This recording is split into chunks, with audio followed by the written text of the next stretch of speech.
Terus ini Pak, eh ini tentu tradisi baru Pak ya di dalam pendidikan, bahwa apa namanya, eh kurikulum itu dibuat merdeka Pak. Mm-mm. Kira-kira ada nggak kesulitan bagi para guru ini Pak dalam melaksanakannya Pak? Sebenarnya tidak ada yang sulit di dalam menghadapi sesuatu itu. Hanya kadang-kadang kita ini terbiasa terlalu geridu. Apa geridu itu? Bahasa Indonesianya apa geridu itu? Apa namanya, gopoh kaget Pak ya? Pokoknya kita ini kalau sudah Seakan-akan tidak siap. ada perubahan kayaknya berubah lagi dan seterusnya.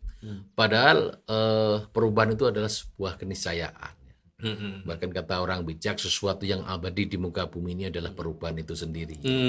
Artinya perubahan itu kan tidak mungkin kita hindari. Pasti akan terjadi. Kalau apa ini yang akan dihadapi oleh generasi kita itu berubah, maka kurikulumnya juga harus berubah. Apalagi anak-anak kita ini mau hidup di tengah-tengah masyarakat sekitar 10-20 tahun yang akan datang. Maka sesuatu yang harus kita siapkan adalah untuk 10-20 tahun yang akan datang. Bukan hari seperti yang sekarang ini. Betul. Seperti kata orang-orang bijak di waktu itu kan, Ali bin Abi Thalib kan mengatakan, didiklah anakmu sesuai dengan zamannya. Bukan seperti zaman sekarang, bukan seperti apa kata kita. Iya, betul. Nah, di profil pelajar Pancasila itu salah satunya ada mandiri. Ada kata mandiri, profil. Nah, ini yang barangkali perlu digarisbawahi, selain ketakwaan kepada Tuhan Yang Maha Esa tadi itu. Selama ini memang anak-anak kita tamat SMA aja belum mandiri. Betul. Bahkan mahasiswa aja belum mandiri. Belum mandiri, betul. Bahkan sudah sarjana masih banyak yang belum mandiri. Belum mandiri.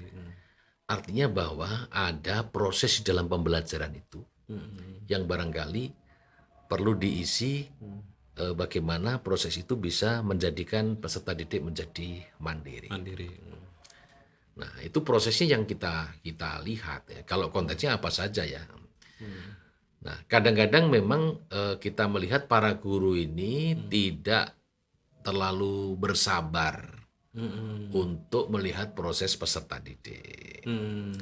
Misalkan saja ketika anak-anak masih kesulitan untuk mengajarkan 5 ditambah 5.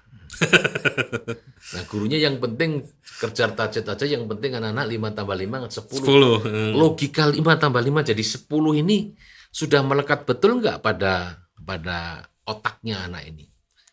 Berarti orientasinya masih instan. Instan gitu. Nah, ini kan banyak sekali. Banyak sekali pelajaran-pelajaran itu yang anak-anak itu jawabnya benar, tetapi prosesnya maksud dari itu apa? Karepe nggak ngerti itu anak-anak. Hakikatnya hakikat itu seperti apa? Saya teringat dulu pembelajaran yang tempo dulu itu memang lambat. Ketika saya diajari di kelas 1, kelas 2 SD itu melogikakan sesuatu ini menjadi lambat, tetapi ketika dipahami kuncinya ketemu, maka yang lain menjadi mudah. Maka itu menggunakan media yang dulu medianya sangat sederhana banget ya.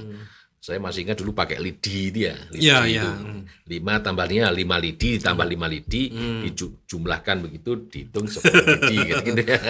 3 kali 3 ya 3 dijumlahkan jadi. Nah, logika itu akan teringat di dalam pikiran kita. Tetapi anak sekarang lebih banyak hafalan. Nah, pelajaran yang lain saya kira juga demikian. Belum lagi kalau sudah mengarah kepada sebuah kemandirian, kemandirian anak. Jadi saya kira untuk belajar mandiri, belajar kewirausahaan itu tidak harus menunggu anak-anak SMA atau perguruan tinggi. Di tingkat SD saya kira bisa diajari, dimulai ya, bibit-bibit kemandirian itu. Anak disuruh apa itu, diberi tugas-tugas seperti apa yang itu mengarah kepada kemandirian. Ya. Kalau kita melihat pada zaman dulu, saya masih ingat dulu guru mengajar kemandirian itu sebenarnya mungkin tidak paham tentang konteks dari proses kemandirian, tetapi keterpaksaan sesungguhnya.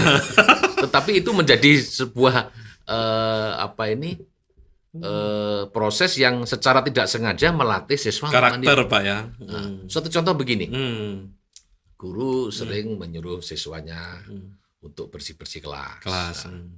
Kemudian menghapus papan tulis. Penghapus nggak punya, besok kamu bikin penghapus papan tulis. Ya. Caranya dari seperti ini jadi seperti ini, Ya. jadi penghapus.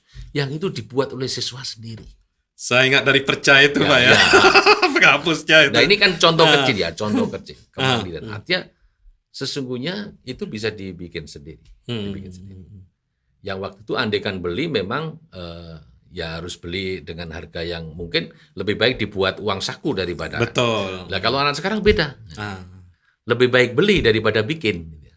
Iya, iya, Kan gitu. betul, Nah, betul, Pak. Betul. Padahal bahan di sekitarnya sekarang ini jauh lebih melimpah. Melimpah. Nah, teknologi juga semakin canggih. Canggih, Ya. Andaikan anak buat sendiri, saya kira juga tidak terlalu sulit ya. Iya, betul, betul. Tetapi orang berpikir praktis saja, praktis atau pragmatis itu ya. Yang penting anak-anak sudah hapus selesai gitu aja. Tetapi tidak sadar kalau setelah itu ada nilai-nilai kemandirian yang sesungguhnya muncul dari situ. Oh, saya pengalaman bikin ini. Saya ingat betul waktu kecil suruh bikin penghapus papan tulis, bikin sapu lidi sendiri, harus membersihkan itu dari pohon kelapa, daun kelapa itu. Itu konteks contoh kecil dari kemarin. Nah sekarang ini di tingkat SD, SMP, SMA namanya pelajaran tentang kemandirian ini juga perlu mendapatkan perhatian. Nah, harapannya kita lihat kalau di luar negeri, anak-anak yang di perguruan tinggi ini semuanya sudah bisa menghidupi dirinya sendiri. Betul, betul. Ketika dia kuliah itu. Sudah terpisah dari orang tua. Artinya kalaupun dia belum bisa menghidupi orang lain, paling tidak dirinya sendiri sudah bisa. Ya. Nah, kita berharap dari kurikulum Merdeka ini, sekolah-sekolah bisa menangkap ini, ya, menangkap bahwa anak-anak diberi pelajaran tentang kemandirian ini. Sehingga ketika mereka masuk kepada perguruan tinggi, ya minimal ada bagian tertentu dari hidupnya itu yang dipenuhi oleh dirinya sendiri. Ya. Misalkan kalau dia harus kuliah ke perguruan tinggi di luar kota, mungkin SPP-nya dibantu orang tua, ya, bukunya dibantu orang tua. Tapi biaya hidup, nah, paling tidak anak-anak sudah bisa mandiri. Mengusahakan. Jadi saya kira kalau semuanya dibebankan bukan orang tua tidak mau biayai, bukan ya. Tetapi kan saya kira nilainya akan lebih baik ya ketika mereka itu mandiri. Ini kalau diawali dari kecil tadi. Seperti itu. Saya kira kan anak-anak sekarang ini kan dilatih untuk manja. Dilatih untuk manja, Pak. Tidak dilatih manja. Saya kemarin mencoba di sekolahan saya. Ketika saya tawarkan bagaimana kalau dalam 1 minggu itu kantin-kantin sekolah itu ditutup. 1 minggu. Dalam 1 minggu, 1 hari ditutup. Yang 1 hari itu diperuntukkan biar anak-anak yang jualan. Nah, saya mencoba. Dan mereka sendiri yang bertransaksi di sana. Mereka yang bikin, mereka yang jualan, ya, dan seterusnya. Hasilnya silahkan dia nikmati sendiri. Kalau dia belum bikin sendiri, paling tidak dia bisa memasarkan. Betul. Ini sangat mantap ini idenya, Pak. Ini katanya para pengusaha dari Blitar itu, Pak Marmin itu, paling tidak bisa memutus urat malu ya. Nah ternyata betul. Ada anak-anak yang ibunya di rumah bikin es lilin itu ya, es lilin, yang 1.000-an harganya itu. Nah, dia enggak bisa bikin, tapi dia bisa menjualkan. Nah, dengan PD-nya dia menjualkan itu. Nah, ternyata kan itu bukan barang yang hina.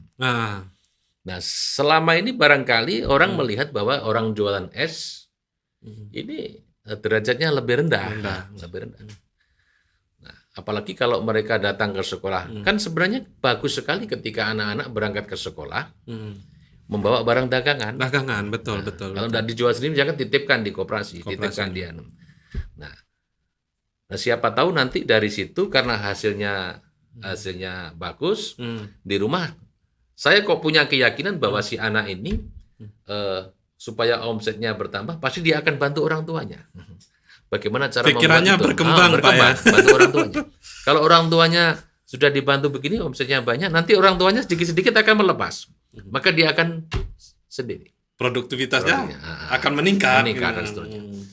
Nah, barangkali ini yang perlu dikembangkan, pendidikan kemandirian. Artinya porsi untuk anak-anak di dalam segala macam aktivitas di sekolah itu perlu ditambah. Dan ini saya kira sebenarnya juga bagian dari pelajaran. Betul. Nah, artinya bahwa kurikulum merdeka kalau menurut saya itu tidak hanya dimaknai dari anak-anak bagaimana memahami sebuah teks, tetapi bagaimana memahami sebuah konteks kehidupan. Ini yang lebih penting menurut saya ini sebagai bekal mereka. Karena nanti sekarang kemampuan anak untuk berliterasi, untuk membaca teks ini sangat rendah. Coba anak-anak ketika masuk kelas, kemudian guru, anak-anak hari ini pelajaran kita adalah matematika, coba dibuka halaman sekian. Melihat buku yang sangat tebal itu sudah menakutkan dan menjijikkan. Betul. Alangkah lebih baik ketika seorang guru tidak usah nawarkan membuka buku, tetapi membuka sebuah problem kehidupan. Gitu. Barulah kemudian anak-anak akan membuka teori itu di dalam buku yang sudah dimiliki. Betul. Berarti problemnya dulu dihadirkan, kemudian teorinya nanti menyusul mereka cari, Pak ya. Ketika anak itu berhadapan dengan problem, anak nanti bertanya. Sekarang itu anak-anak tidak mau tanya, problemnya tidak ngerti. Bukan mereka tidak ngerti problemnya. Nah sekarang kan persoalannya guru siswa kita ini kan tidak memahami terhadap akar masalah. Masalahnya seperti apa? Yang penting akhirnya dia ya menyelesaikan dengan pola pikirnya sendiri. Akhirnya tidak tepat sasaran.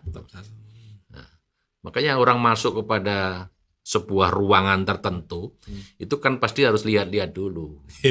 Ini kenapa. Kalau udah kenapa, sebabnya apa, kemudian harus bagaimana, kan begitu kan? Betul. Gitu. Begitu juga pada lembaga pendidikan kita. Apalagi siswa-siswi kita ini sekarang heterogenitasnya luar biasa. Itu tingkat kemampuannya atau apanya, Pak? Yang dari berbagai aspek. Justru kita ini agak sulit menilai kemampuan siswa ini.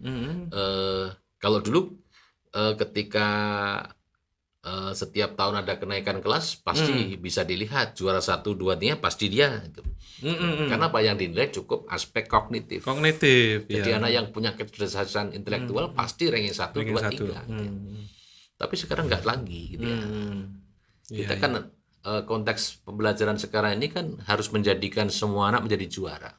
Variabelnya menjadi lebih banyak yang dinilai. Variabelnya lebih banyak. Jadi bisa jadi anak yang pandai matematika ini memang secara intelektual dia di atas rata-rata.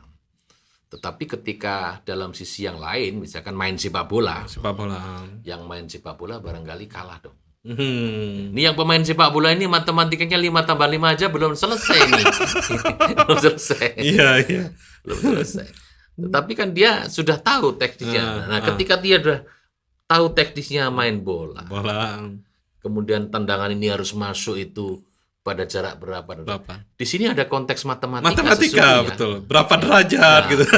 Inilah mereka akan lebih paham tentang hitung-hitungan itu ketika berdasarkan konteks yang mereka sukai. Gitu. Iya. Jadi jangan kemudian anak dipahamkan matematika yang suka sepak bola lewat konteks yang lain. Nggak nyambung. Ya contoh ringan saja, orang yang pedagang-pedagang di pasar itu yang dulu rata-rata kan nggak sekolah. Tapi mereka sudah bisa itu. Tanpa kalkulator bahwa kalau jualan sekian, labanya sekian. Dan anak kan bisa begitu. Termasuk yang kita latih mandiri dengan jualan tadi. Betul. Nah, itu sekarang kan ada yang namanya literasi dan numerasi ya. Yang itu inti dari numerasi, Pak ya. Iya, numerasi.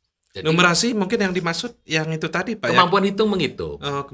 Jadi bukan hanya sekedar hitung 5+5. Tetapi bagaimana mengkalkulasi kalau kejadiannya seperti tadi kalau sepak bola. Kalau ditendang dari sudut ini, gawangnya adalah lebarnya sekian. Nah, ini kemudian ada penghalang dari pemain lawan ini harus sekian. Nah, ini kan hitung-hitungan ini. Makanya kan penjaga gawang kita tahu kalau ada kan kurang begini. Sebenarnya kan main sudut aja itu sebenarnya. Iya, betul. Itu matematikanya main peluang, itu. Peluang. Nah, ini kalau enggak dipelajari ini kan juga salah juga. Ya, betul. Nah, bagi pemain sepak bola kemampuan numerasinya ada di sini. Kalau tidak punya kemampuan numerasi tidak bisa juga ini. Iya. Saya kira semua kehidupan keperluan kepentingan dari numerasi ini juga penting. Iya. Makanya di AKM itu ya, Hmm.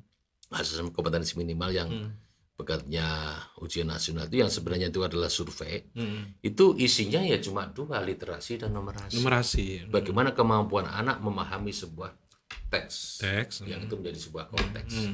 Kemudian memahami sebuah bacaan yang sifatnya angka-angka. Angka. Nah, sehingga bisa Aplikasikan ya. aplikasikan dalam kehidupan. Sehari-hari. Nah, itu artinya kan sekarang dikerucutkan bahwa indikator keberhasilan anak di dalam pembelajaran itu terangkum dalam 2 sisi ini, literasi dan numerasi. Berarti kalau ini diterapkan, Pak, 10 tahun 20 tahun ke depan, ini anak bangsa ini akan mandiri berarti, Pak ya? Ya, insya Allah begitu ya. Jadi memang apa kehidupan yang tidak butuhkan 2 ini, semua butuh. Tetapi kan kita tidak boleh lupa ada bingkai takwa kepada Tuhan Yang Maha Esa. Secerdas dan sehebat apapun anak-anak kita harus dibingkai itu supaya tidak keluar dari rel norma kehidupan bangsa kita. Gitu. Berarti komprehensif, Pak ya, betul. Hasil dari MBKM ini kalau misalnya betul-betul diterapkan gitu, Pak. Luar biasa kalau bisa diterapkan itu. Iya. Nah ini tergantung kepada siapa yang menjadi pelaku dalam kurikulum itu. Iya. Nah, tentunya tidak hanya dibebankan 100% kepada seorang Sekolah. guru, tetapi keterlibatan stakeholder yang ada ini menjadi penting. Iya. Orang tua, masyarakat, tokoh masyarakat sekitar, saya kira juga menjadi sebuah sumber yang bisa memberikan kontribusi. Tidak hanya kontribusi material, tapi kontribusi yang lain. Yang lain. Nah, kita misalkan mendidik anak-anak bertakwa kepada Tuhan Yang Maha Esa betul-betul, tapi di rumah mereka dibiarkan kan sama aja. Iya, betul. Masyarakat sekitarnya tidak mendukung. Ya, sama aja. Tapi kalau semuanya itu sama-sama mendukung, apa bahasa Jawanya saiyek saiko proyo itu ya, semuanya ikut memiliki, ini jadi luar biasa. Luar biasa. Mungkin ini Pak, orang tua ini kan selama ini masih belum mengikuti perkembangan MBKM. Kalaupun ada, menurut saya yakin lah itu tidak semuanya, Pak. Kira-kira bagaimana orang tua ini menyesuaikan diri dengan MBKM ini, Pak? Jadi yang harus dilakukan oleh sekolah adalah sosialisasi kepada peserta didik adalah kepada orang tua dan Pak. masyarakat. Jadi dalam rapat-rapat pertemuan wali murid itu mereka kita ajak. Jadi ya misalkan bahwa sekolah zaman kita dulu dengan anak-anak kita berbeda. Kalau dulu begini, sekarang begini. Ya, ini saya kira perlu dijelaskan kepada mereka supaya mereka juga ikut berpartisipasi di dalam mencapai tujuan pendidikan kita ini. Jangan sampai kontraproduktif Ya. malah Pak ya. Anak sekarang sampai ini- di rumah dimarahi gitu. Sekarang ini masih banyak kontraproduktif. Jadi anak-anak main HP dimarahi. Ya. Ya memang ya si malakama. Iya. Satu sisi kalau orang tua tidak kontrol itu juga tidak benar juga. Ya.